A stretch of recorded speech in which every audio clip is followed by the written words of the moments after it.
اللہ من الشیطان الرجیم بسم اللہ الرحمن الرحیم ان الدین عند اللہ الاسلام۔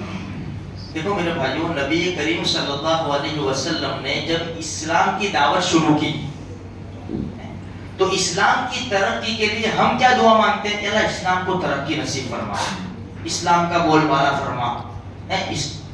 اللہ کے رسول کی عجیب دعا، ہمارے نبی نے ہاتھ اٹھائے، اے اللہ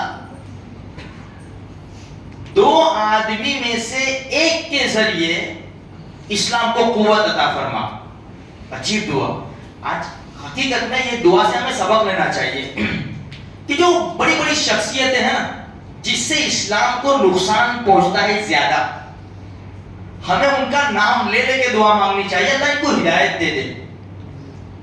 اللہ کے رسول نے نام لیے، مکہ میں دو بڑی زبردست ہستیاں تھی جس سے مسلمانوں کو بڑا نقصان پہنچتا تھا۔ ایک تھا عمرو ابن ہشام جس کو ابو جہل کہتے ہیں، اور ایک عمر ابن خطاب۔ اللہ دو میں سے ایک کے ذریعے ایمان کو ترقی نصیب فرما، عزت دے دے۔ اللہ پاک نے عمر ابن خطاب رضی اللہ تعالیٰ عنہ کے حق میں دعا قبول فرمائی۔ ان کے بارے میں مشہور تھا کہ اگر یہ کہے نا کوئی کہ خطاب کا گدھا مسلمان ہو گیا تو ہم مان لیں گے، لیکن اگر کوئی یہ کہے نا خطاب کا بیٹا عمر مسلمان ہو گیا ہم نہیں مانیں گے۔ کیوں؟ اس لیے کہ اسلام کے خلاف بڑا سخت آدمی ہے یہ۔ اللہ کے رسول کی دعا کہاں رائے گا جانے والی تھی، ان کے حق میں قبول ہو گئی۔ ادھر ابو جہل نے مشورہ بلایا، بھائی کون ہے جو محمد کا سر لائے، 100 اونٹ انعام دوں گا، 100 اونٹ۔ پورا مجمع تھا، بڑے بڑے شہ سوار تھے، کسی کی ہمت نہیں تھی کیونکہ بنو ہاشم تھے نا، قریش تھے، اللہ کے رسول کو مارنا کوئی آسان کام نہیں تھا ویسے بھی۔ تو 27 سال کا نوجوان کھڑا ہو گیا، ان کی عمر 4 قول ہے، 26 27 29 30۔ 27 سال کا نوجوان کھڑا ہو گیا، میں لاؤں گا سر۔ کون تھا وہ 27 سال کا نوجوان؟ عمر ابن خطاب۔ یہ 27 سال کا جوان تلوار لی چلے، اور پھر بڑا واقعہ پیش آیا بہنوں کے ساتھ۔ خیر جب اللہ کے رسول کے پاس جانے لگے تو صحابہ کرام بیٹھے ہوئے تھے، حضرت حمزہ بھی تھے، ابھی 3 دن ہوئے مسلمان ہوئے حضرت حمزہ کو، صرف 3 دن ہوئے۔ ہم تو پیدائشی مسلمان ہیں نا، ہمارا ایمان کتنا پکا ہو گیا وہ ہمیں سوچنا چاہیے اس واقعے سے۔ 3 دن ہوئے حضرت حمزہ کو اسلام لانے کے لیے۔ صحابہ ڈر گئے، یا رسول عمر ننگی تلوار کے ساتھ۔ تو حضرت حمزہ نے دیکھا، آنے دو، اگر برا ارادہ ہے اسی کی تلوار سے اس کا کام نمٹاؤں گا۔ 3 دن کتنا پاورفل ایمان ہو گیا۔ ہم کو 30 سال ہو گئے، 40 سال ہو گئے، 50 سال ہوئے ہیں، ابھی نیند سے ہم بیدار نہیں ہو سکتے، فجر کی نیند سے ہم بیدار نہیں ہو سکتے، ہمارا ایمان اتنا دھندلا اور کمزور ہے۔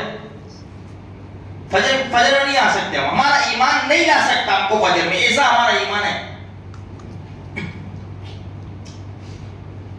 تو آنے دو، آ گئے، آ کے کھڑے ہوئے، اللہ کے رسول کے اوپر وحی اتر رہی تھی۔ وحی ختم ہوئی، دیکھا کہ عمر ابن خطاب کھڑے ہیں، چادر کا کونا پکڑ کر کھینچا، عمر تیرے جیسا انسان ابھی تک اسلام سے دور رہے تو کوئی سمجھ میں آنے والی بات نہیں ہے، کب مسلمان ہوگا تو، کب سمجھ آئے گی؟ وہ سب پورا واقعہ پچھلا تو ہو ہی گیا تھا۔ فوراً کہا اشہد ان لا الہ الا اللہ و اشہد ان محمد رسول اللہ۔ صحابہ کرام نے جو تکبیر پڑھی نا، پہاڑ گونج اٹھے، اور سیدھی یہ تکبیر کی آواز حرم میں جو بیٹھے ہوئے تھے نا وہاں چلی گئی۔ میرے بھائیوں، ان کو فاروق کہا جاتا ہے کہ انہوں نے ایمان اور کفر کو بالکل جدا کر دیا۔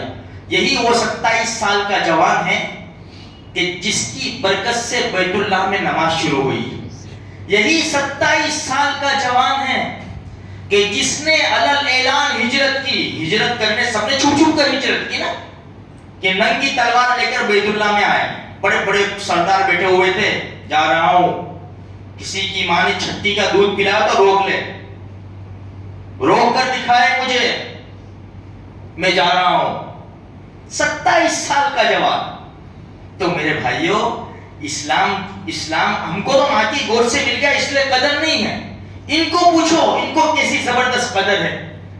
اس لیے فکر کریں, ہم اسلام کی فکر کریں, ورنہ ہماری نسلوں میں صرف نام باقی رہ جائے گا مسلمانوں کا. کیونکہ ہم جو زندگی گزار رہے ہیں نا, اتنے سنگین حالات ہیں, یہ انٹرنیٹ کی لعنت سے ہم نہیں بچ سکتے. ہماری اولاد کا آگے جا کے تو کیا کیا ہوگا. اس لیے ہم فکر کریں گے نا تو ہماری نسلوں میں دین باقی رہے گا. اللہ مجھے آپ کو سارے مسلمانوں کو نیک توفیق بخشے.